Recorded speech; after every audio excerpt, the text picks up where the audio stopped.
Lo dijo en la primera hora. Muy bien, 7:16 en la mañana. Salgamos un ratito, les propongo, del ámbito de la política ecuatoriana.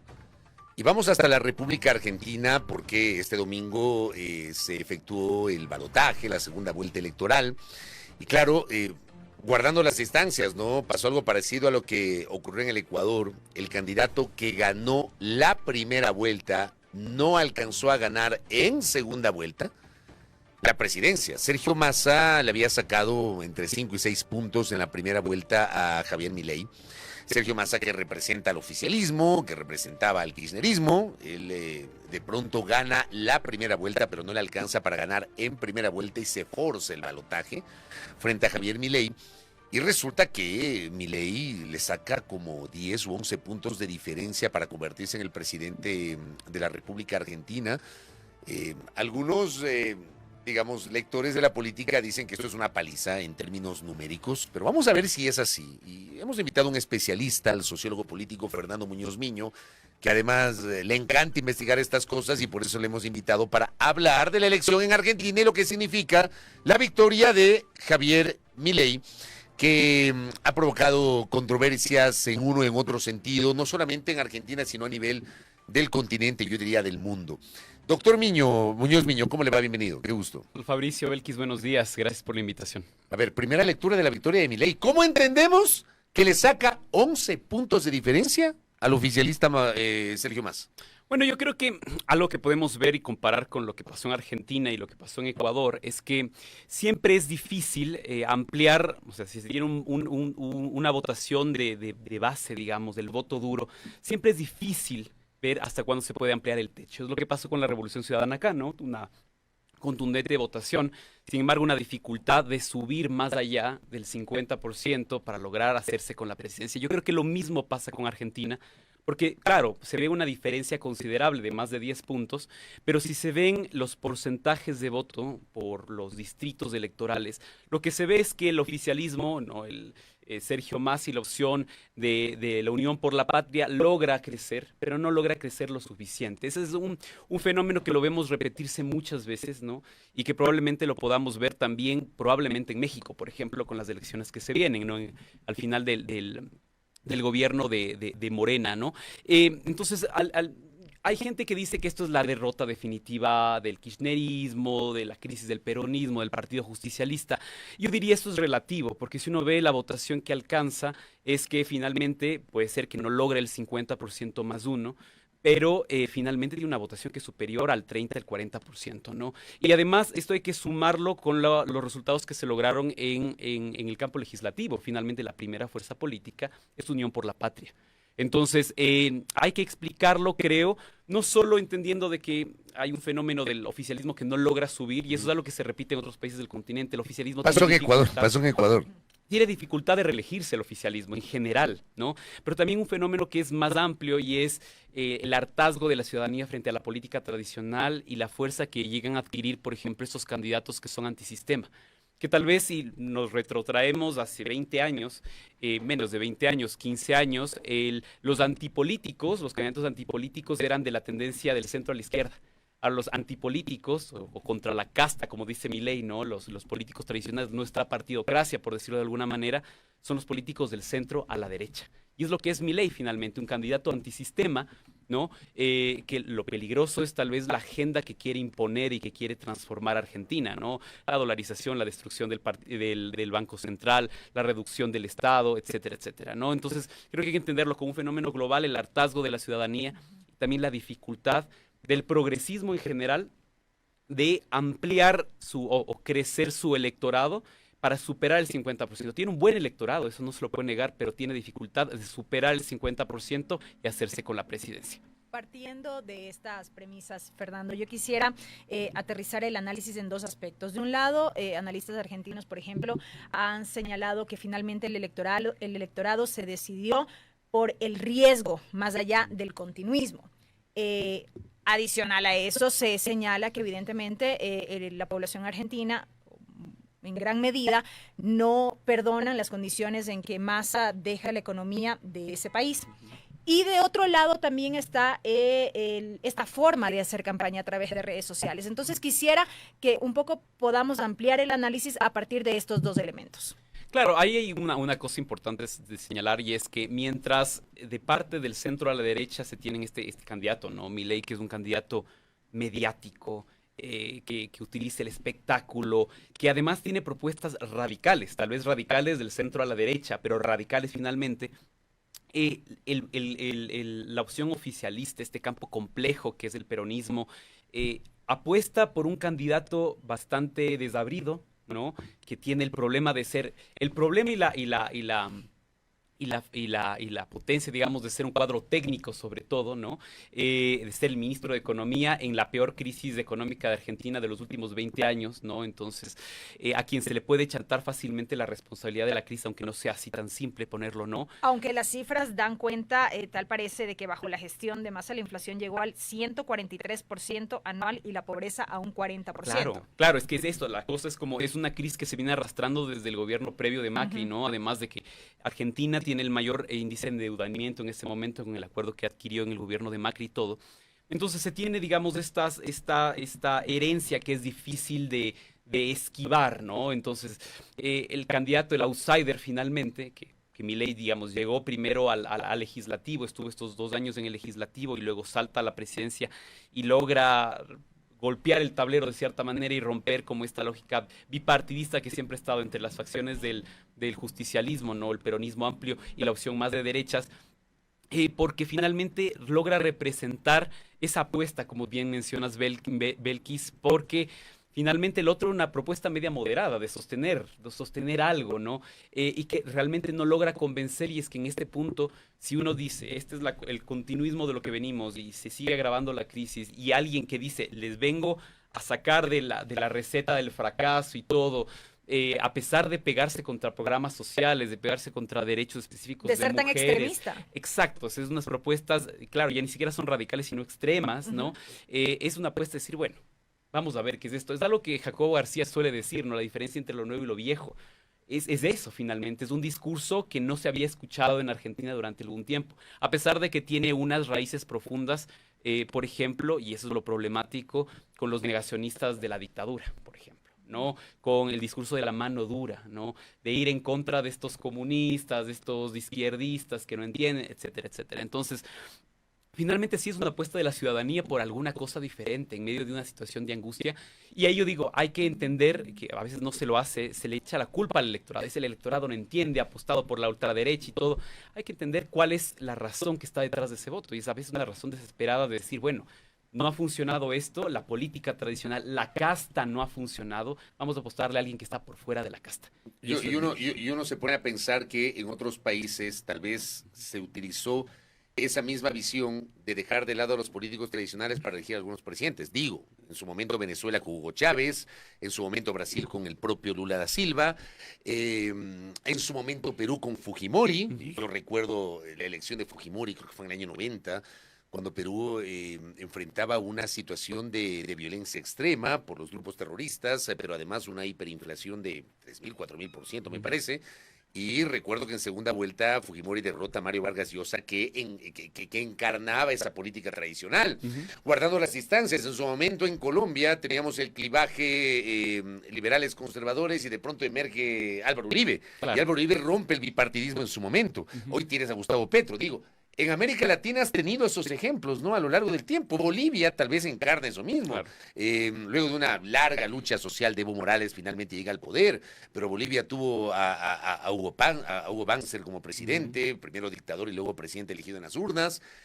Tuvo a Gonzalo Sánchez de Lozada, caracterizado por su política privatizadora, y luego aparece Evo Morales y ahora Lucho Arce, ¿no? Yo creo que hay algunos ejemplos que van de la mano con esa lectura, Fernando. Sí, totalmente, porque finalmente creo que es interesante siempre el laboratorio electoral de América Latina para ver algo que no es únicamente de la región, ¿no? Por ejemplo, yo diría esto es un fenómeno muy parecido. Antes decían, cuando llega Trump al poder, decían esta es la latinoamericanización de la política estadounidense. Yo siempre estaba en contra de eso porque es desde un espacio de como, dejó de funcionar la política, se volvió populista como América Latina. No, sino que respondía a eso, el hartazgo de la clase política tradicional, la espectacularidad, la búsqueda de un outsider. Yo diría que más bien estos casos, como es Bolsonaro, como fue Bolsonaro, como es Milei, responden más bien a una trumpización de la política latinoamericana, ¿no? Porque no es simplemente populismo, el populismo clásico, sino es una especie particular de apuesta mediática que tiene que ver mucho con las redes, las redes sociales, ¿no? Los nuevos medios de comunicación, la espectacularidad de la campaña,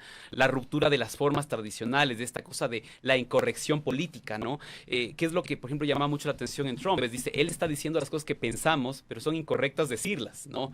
Entonces, los discursos antimigrantes, por ejemplo, la xenofobia, cosas que son propias del discurso de Milei. Entonces creo que esta búsqueda de una alternativa política frente a lo tradicional es algo que está pasando en toda la región. Incluso yo diría es la razón por la que Noboa gana también en Ecuador, porque es como el percibido por el personaje que está por fuera de la partidocracia, de la escena política, el nuevo, aquel joven, que no es el antinielista. Exacto. Que rompió el clivaje finalmente, ¿no? Ya no es justo, no es simplemente el candidato correísta, y por eso yo diría, pensando en el momento político actual, es que los actores que juegan alrededor de esta dicotomía intentan meterle al presidente electo en esa lógica. Por eso se la acusa de correísta, por ejemplo. Porque es traerla a la cancha en la que tradicionalmente está dividido el campo, pero esa no fue la razón por la que ganó finalmente, porque esa dicotomía está rota en este momento, tiene menos fuerza que antes. Entonces hay que pensar que finalmente es un fenómeno regional, yo diría global incluso, ¿no?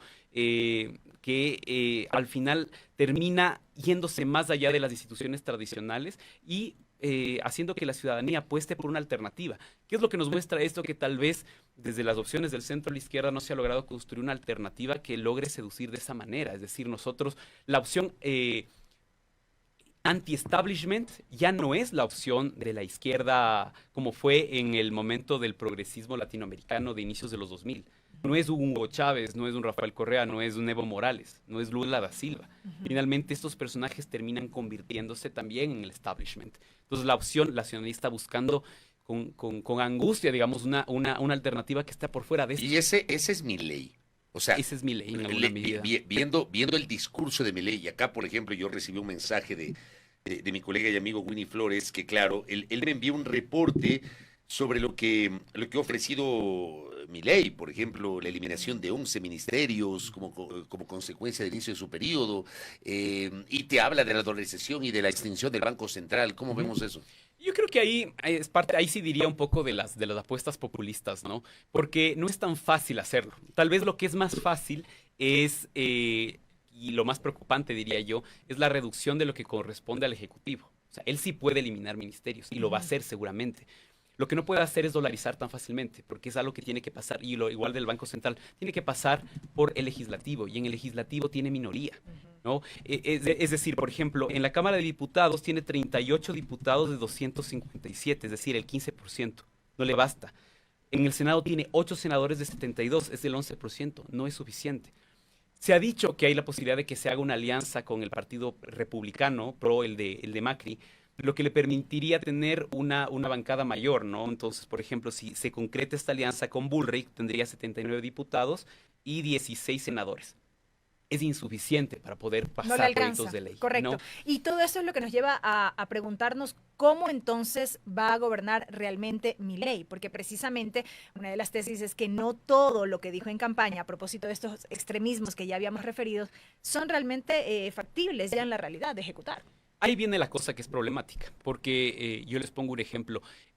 En el caso del progresismo latinoamericano, en la primera ola, cuando llega igual justo como una apuesta anti-establishment, fuera de las lógicas tradicionales de la política, lo que se hizo muchas veces para poder romper los candados que implicaba el dominio de los partidos políticos tradicionales. En el caso de Ecuador, por ejemplo, es como la Alianza País cuando llega no tenía un solo diputado, no podía hacer nada, ¿no? Cuando llegó el 15 de enero del 2007, porque ellos no presentaron candidatos de diputados. Porque fue parte de la propuesta, además. De ir a la constituyente, pues claro. Exacto. ¿Qué es lo que permitió la constituyente? ¿no? Eso es algo que pasa en los otros procesos. Con Bolivia, con Venezuela pasa lo mismo.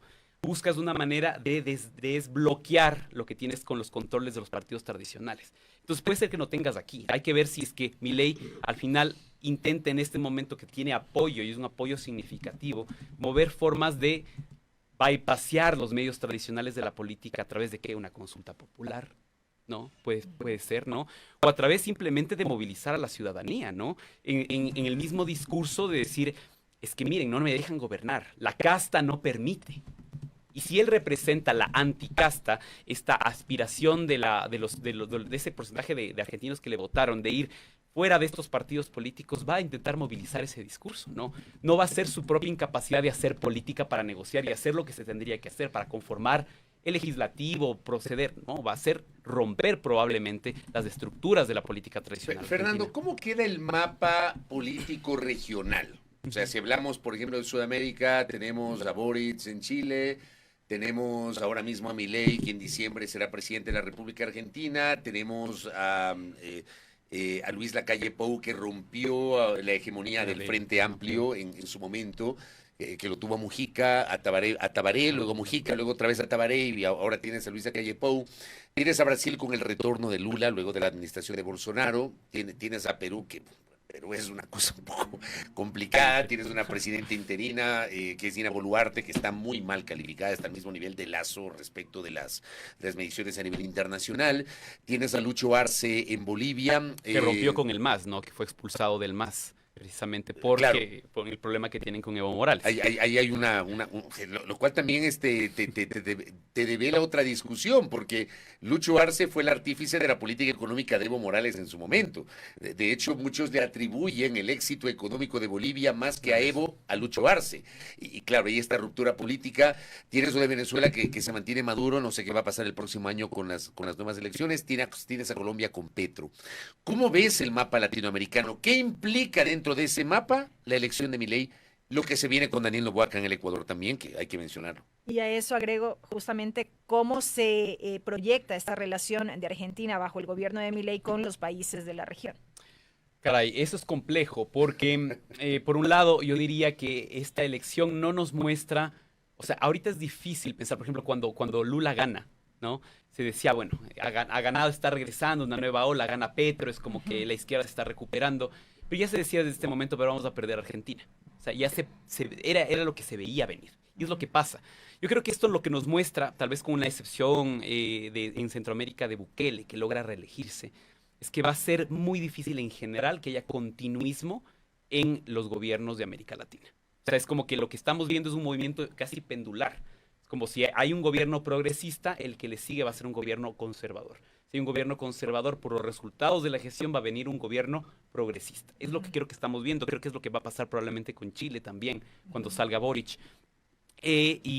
Tal vez en Brasil puede ser un caso diferente, pero porque es la constitución diferente de la política y porque el Partido de los Trabajadores se ha logrado recomponer muy bien y tiene una base social amplia importante, ¿no?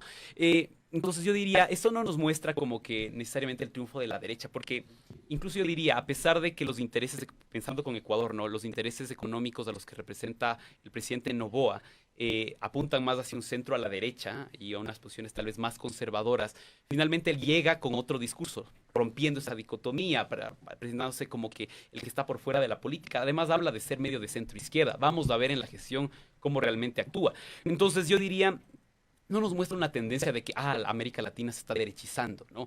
Lo que sí nos muestra probablemente es que las ciudadanías latinoamericanas están siendo absorbidas por la crisis, y en crisis es mucho más fácil decantarse por opciones más conservadoras siempre. O sea, en la crisis uno busca protegerse y se va a lo confiable y apuesta por opciones más conservadoras con discursos conservadores. Por ejemplo, cerremos las fronteras, los migrantes nos roban el trabajo, ¿no?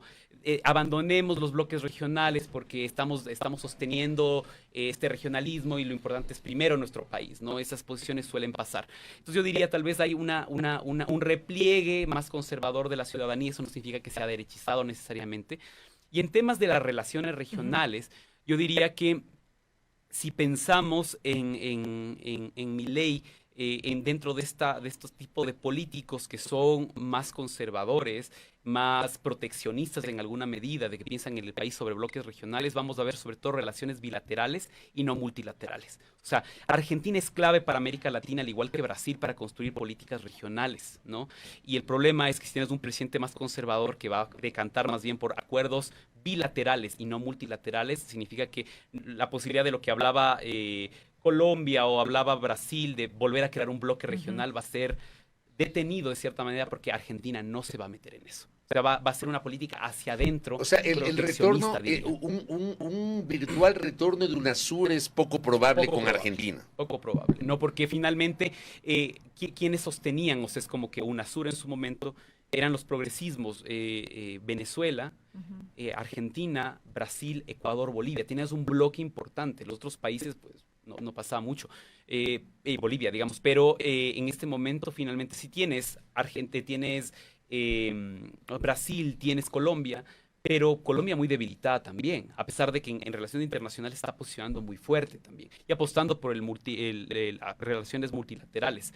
Pero es muy difícil, sobre todo porque Argentina sí es un puntal bien necesario para pensar política regional. Entonces va a haber un repliegue hacia adentro, y es curioso con estos que creo que es importante mencionar, porque Milei es bien particular, porque se presenta como liberal, pero tal vez es económicamente liberal, pero políticamente súper conservador. Y es lo que pasa generalmente con el liberalismo latinoamericano. Es un liberalismo muy poco liberal en lo político, muy conservador en lo político, ¿no? Antiderechos, contra derechos de la diversidad LGBT, contra el feminismo, contra el derecho a decidir en el aborto. Y es lo que vamos a ver también. A pesar de que va a haber unas políticas ultraliberales de cierta manera, va a haber unas políticas también ultraconservadoras que muestran que es una ultraderecha. Y vamos a ver cómo va a gobernar Argentina. Lo último, Andrés me pide que te pregunte, Andrés Reliche, si es posible hablar de una restauración conservadora, que fue un término acuñado, creo que en 2014 por Rafael Correa, me parece. Ay, no, hay un libro en contra de la Revolución Ciudadana que se llama La Restauración Conservadora, justamente. Ay, caray, yo diría que sí, en alguna medida sí, ¿no? Porque nuevamente yo creo que la votación que impulsa a Milei no es solo el fenómeno de Milei en sí mismo, sino que logra sintonizar con el sentido de crisis de la población argentina, mayoritaria argentina. Y en ese sentido, como les digo, cuando hay crisis, es más probable que uno se incline a posiciones más conservadoras, ¿no? Entonces, esta no es solo una restauración conservadora por el quien gobierna, sino por un repliegue de la propia sociedad. Entonces es problemático porque vamos a ver que los problemas que tiene Argentina seguramente se van a radicalizar. Porque, por ejemplo, el tema de la dolarización, nosotros la vivimos y es como que ahora podemos decir que es algo que sostiene la economía ecuatoriana y es algo que es difícil pensar por fuera de la dolarización, incluso sin que haya un golpe fuerte a la vida cotidiana de la gente. Si se llega a impulsar en Argentina, va a ser un costo social enorme, porque es el problema que se tiene con la dolarización al inicio. ¿Qué es lo que pasó aquí en Ecuador? Fue una cosa... Yo me acuerdo de pequeño, o sea, tengo memorias de ese momento, más bien lo he leído, pero es una cosa complicada y es como, finalmente, al hablar de recorte del Estado, del gasto social y que hay que hacer eso y eliminar el Banco Central para destruir la política monetaria de un país que es complicadísimo. Nosotros somos dolarizados, pero tenemos el Banco Central todavía porque necesitamos hacer cosas con el Banco Central. Va a tener un costo social enorme, ¿no? Y el problema es que las consecuencias no las va a vivir solo estos 4 años de gobierno, sino seguramente van a tener larga cola. Y al gobierno que le siga a Milei seguramente le tocará recomponer esos vasos y platos rotos que va a dejar este gobierno. Fernando, gracias por el tiempo y por los Muchas aportes. gracias. Muy gentil. El sociólogo político Fernando Muñoz Miño, hablando sobre la elección de Javier Milei y el contexto latinoamericano. ¿Qué significa la elección del nuevo presidente de la República Argentina? Llegará con la motosierra, dicen algunos. Yo creo que va por ahí la caricatura de Bonil, ¿no? La caricatura de Bonil del día de hoy. Expectativa con la motosierra, pero la política real, una navajita. Una cosa es ganar y otra gobernar, tal cual, coincido plenamente con aquello, y de esos hay un montón de ejemplos, fundamentalmente en América Latina. Una cosa es con guitarra, otra con violín. Díganos a los ecuatorianos con lo que ha pasado en los últimos 30 meses. Una cosa es lo que dijiste en campaña 10 años, otra cosa es lo que hiciste siendo gobernante durante 30 meses. Primera plana, todas las noticias, todas las voces.